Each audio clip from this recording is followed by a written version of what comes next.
What's up, everybody? Welcome to another edition of Mile High Hockey. Mike and Will with you as always. And Mike, we're here, finally arrived to the Four Nations face-off break. Can you believe the Colorado Avalanche have played 57 games? 70% of this regular season is now in the books. It's been a wild ride, hasn't it? We have seen a complete overhaul of the goaltending. We've seen a franchise icon and Mikko Rantanen get traded.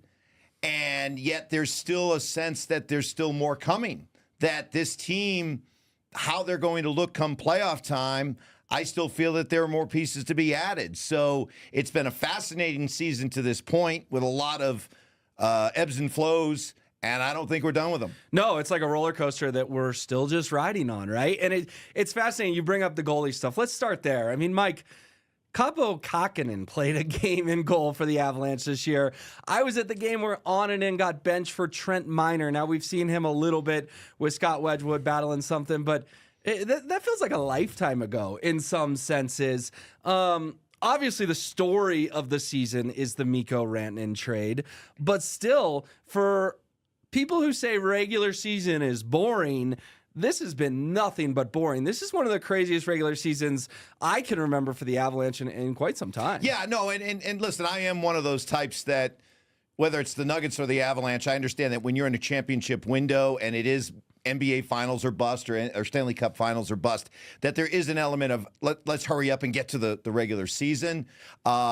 Because I know the Avs are going to be there. I know the Nuggets are going to be there. It's just, how do they look? How do they seem prepared to go into the grind that is the Stanley Cup playoffs? But it has been a fascinating season. You've seen some of the moves that had to be made, especially in goal, in order for them to be even have a chance, really, to go on a long playoff run. The Mikko deal is still to be determined. I know that fans out there are riding the high of Marty Necas and the things that he's done early on, and I'm not here to dispute that.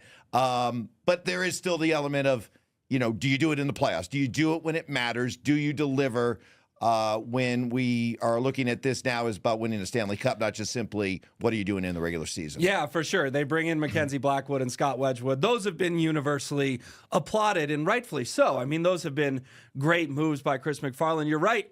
Marty Necas, since the last time we talked, had a game winner in Edmonton, 5-4. That was an exciting game, thrilling game. It was like, can we please get these two teams playing in the playoffs? And I think, you told me last week, hey, calm down, take a deep breath, don't judge the trade.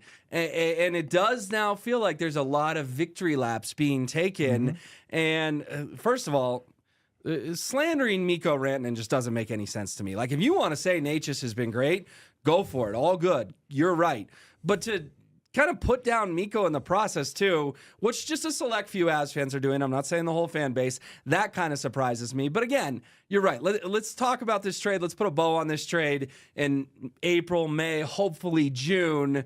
Yeah, he had a great road trip. He was good in Vancouver. He was good in Edmonton. But that doesn't mean we threw a parade for a road trip in February up in the Northwest. Yeah, they've won the trade, okay? Yeah. As of right now, so far, they've won the trade. Yes. This very moment. If you are keeping score on a constant basis and you're constantly taking the temperature and checking the score, yeah, the Avs won the trade. And, I mean, to the point where, Mikko Rantanen's name is showing up on trade rumor boards that maybe Carolina will look to trade him.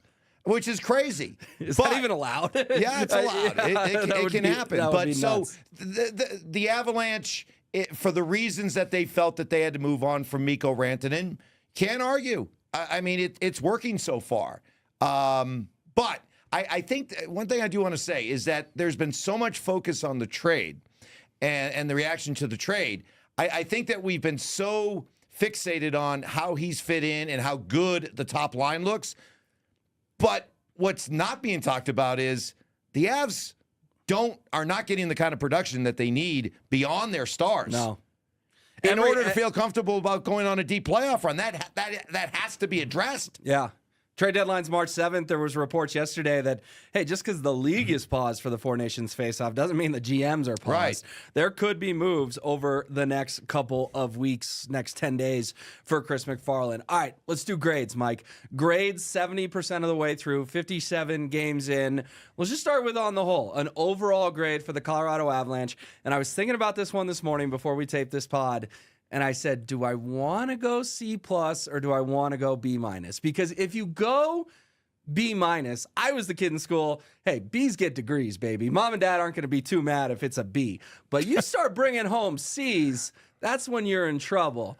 I settled on B- for the Avalanche at this juncture of the season. Listen, they've improved the goaltending. They've made a controversial trade, but they're still a wild card team. And like you've said, the depth isn't there. That's where I came to a conclusion, B-. I think mom and dad will look at it. They'll go, okay, that's just good enough. But if it had been a C+, maybe not too happy. B-, hey, I'm a hard grader when it comes to the Avalanche because it's Stanley Cup or bust. Yes. So it's pass fail. I'm not really even interested in B- C+, but I'd go with a C+ because while the best players have been awesome, Nathan MacKinnon, Cale Makar, Devon Toews, Arturi Lehkonen, the fact remains is that you've got a lot of guys who've just been passengers this year.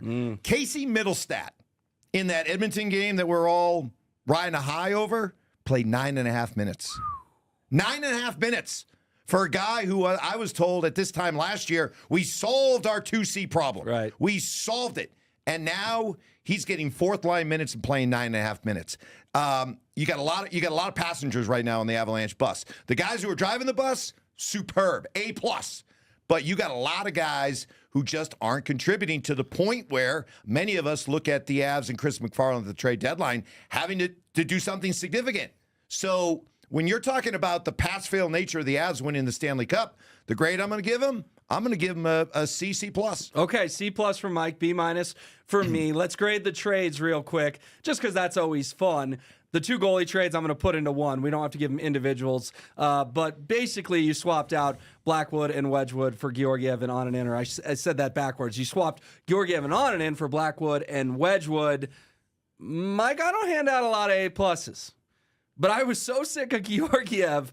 I'm going to hammer this one with an A+, and don't forget, Mackenzie Blackwood already has a contract. I'll give it an A just because you saved your regular season by making this move. I can't give it an A+ because the Mackenzie Blackwood's never played a playoff game. Okay. So, again, that's hanging out there. And then for the Mikko Rantanen Marty Necas trade, Mike, I'm going to go B. Solid B at this very moment. Necas has been good, but I don't think we can just let the front office and Mikko Rantanen, I'll be fair, off the hook for not getting this done. I mean, come on, guys. Mikko Rantanen should have played his whole career in Denver, should have played his whole career with the Avs.